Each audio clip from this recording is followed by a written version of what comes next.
बघा, ह्या एक तर पहिली गोष्ट मी सांगेन की मुंबई ही मराठी माणसाची राजधानी आहे आणि मराठी माणूस जर न्याय हक्कासाठी मुंबईत येणार नाही तर तो काय सुरत आणि गुवाहाटीला जाणार. त्याच्यामुळे ही मराठी माणसाची ताकद मराठी दृष्ट्याने दिसते आहे. ही एक मोठी चांगली गोष्ट आहे. नाईलाजाने त्यांना न्याय हक्कासाठी मुंबईत यावं लागलेलं आहे. याचं कारण आत्तापर्यंत या सरकारने म्हणजे अगदी फडणवीस साहेबांनी सुद्धा त्यावेळेला सांगितलं होतं की जर त्यांचं सरकार आलं किंवा असतं तर काही दिवसात त्यांनी यांना न्याय दिला असता. दुसरे एक आहेत, त्यांनी तर शिवाजी महाराजांची शपथ घेतली होती. तर आत्तापर्यंत ह्या लोकांना वापरून फेकून देण्यात आलं आणि वेळोवेळी असं म्हणतो ना आपण की त्यांच्या कोपराला गूळ लावण्यात आला.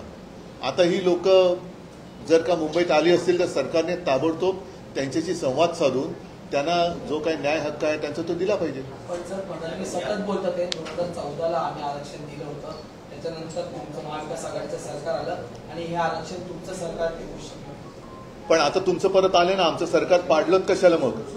आमचं सरकार पाडून तुमचं सरकार आणलं ना तुम्ही. म्हणून मी म्हटलं की मराठी माणूस मुंबईत येणार नाही तर काय सुरत आणि गुवाहाटीला जाणार न्याय हक्क मागण्यासाठी? तो मुंबईतच येणार, कारण मुंबई मराठी माणसाची राजधानी. मराठा समाजाला ओबीसीतून आरक्षण देणे हे तुम्हाला मान्य आहे का?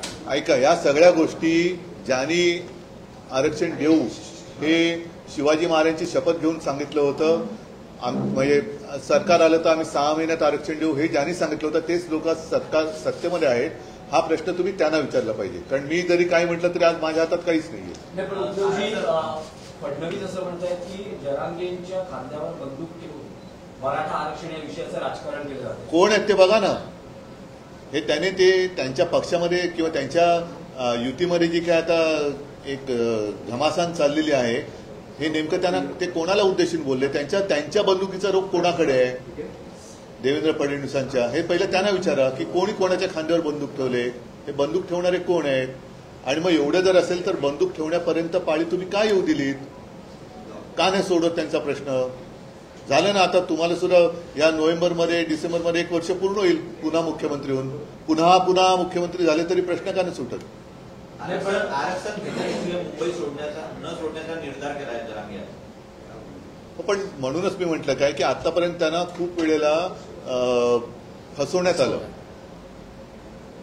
शिवाजी महाराजांची शपथ घेण्यात आली, त्यांना आरक्षण देण्यात आलं, आरक्षण देऊ सांगण्यात आलं, पण प्रश्न कुठे हललेला नाहीये. त्याच्यामुळे ही सरकारची जबाबदारी आहे. सरकारने पुढाकार घ्यायला पाहिजे आणि त्यांच्याशी संवाद साधून काय आहे, काय होऊ शकतं, काय करायला पाहिजे हे त्यांनी सोडवायला पाहिजे प्रश्न.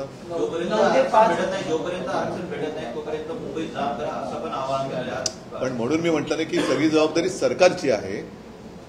कारण गणेशोत्सव सुरू आहे, ते काही इकडे मराठी माणसं जी सगळी आलेली आहेत ती काही इकडे दंगल करायला नाही आलेली, न्याय हक्कासाठी आलेली आहेत. 9 ते 5 वेळ देण्यात आलेली आहे. 5च्या नंतर त्या सगळ्या आंदोलकांना बाहेर काढण्याचा प्रयत्न असेल. ही बघा, मी तुम्हाला सांगतो की पूर्ण जबाबदारी सरकारची आहे. आणि ज्यांनी एक आम्ही तुम्हाला आरक्षण देऊ म्हणून शड्डू ठोकले होते ती लोक कुठे राहतात? का गावी पडाले आहेत? का नुसती दर्शने घेत चाललेले आहेत? एवढा जनता जनार्दन मुंबईत आल्यानंतर त्यांना सामोरे जाणार, नुसतं घरोघरी काय फिरताय सगळीकडे? उद्धवजी, पण ओबीसी मधनं आरक्षणाची मागणी होते आहे, या संदर्भात तुमची भूमिका काय? बघा, माझ्या भूमिकेला आता काहीच अर्थ नाहीये. माझं म्हणणं होतं, मी तेव्हा मांडलेलं आहे. अगदी आंतरवेली सराटीमध्ये मी जेव्हा गेलो तेव्हा सुद्धा मी जरांगीच्या समोर उभं राहून मी बोललेलो आहे. आता माझं मत असं आहे की सरकारने हा प्रश्न हाताळला पाहिजे, प्रश्न हा त्यांनी सोडवला पाहिजे. 10 जणांना त्यांच्या भूमिका विचारण्यापेक्षा तुम्ही आणि थेट आंदोलक बोला ना. केवळ गॅजेटच्या आधारावर सरसकट आरक्षण देता येणार नाही असं शिंदे समितीचं म्हणणं आहे. ते शिंदे समितीने सांगावं काय करायचं ते. उद्धवजी, यामध्ये जरांगे हे दोन्ही उपमुख्यमंत्र्यांचं कौतुक करतात आणि मुख्यमंत्र्यांवर टीका करतात. तुम्हाला आश्चर्य नाही वाटत? हा, आता बघा, हा शेवटी जरांगे पाटलांचा विषय आहे. त्यांना कोणाकडनं काय काय अनुभव आले असतील तर ते त्याप्रमाणे ते बोलत असतील. पण एकूण काही जरी झालं तरी ज्यांची ते आता कौतुक करत असतायत असं तुम्ही म्हणतायत त्यांनी सुद्धा त्यांना फसवलंच आहे ना. ते इतके वर्ष म्हणजे 2.5 वर्ष का होईना मुख्यमंत्री होते, आता 1 वर्षभर उपमुख्यमंत्री आहेत का नाही त्यांना न्याय देऊ शकत? त्याच्यामुळे नुसती टोलवाटोली या सरकारकडनं चाललेली आहे. ही टोलवाटोली बंद करून जो काय आहे तो सन्मान्य तोडगा त्यांनी काढला पाहिजे. ठीक आहे. काय वाटतं कोण असू शकतं ह्या आरक्षणाच्या मागणीखाली एवढा जो मुंबईत आंदोलन उसळलेला आहे आतापर्यंत जे मोर्चे अन्याय आतापर्यंत त्यांच्यावर त्या समाजावर झालेला अन्यायच असू शकतो ना या आंदोलनाच्या पाठी. आणखीन कोण असू शकतं? नाही, पण ठीक आहे. गणेशोत्सवात ते आंदोलन होतं. बघा, या आंदोलकांना ते चिघळलं. नाही, मला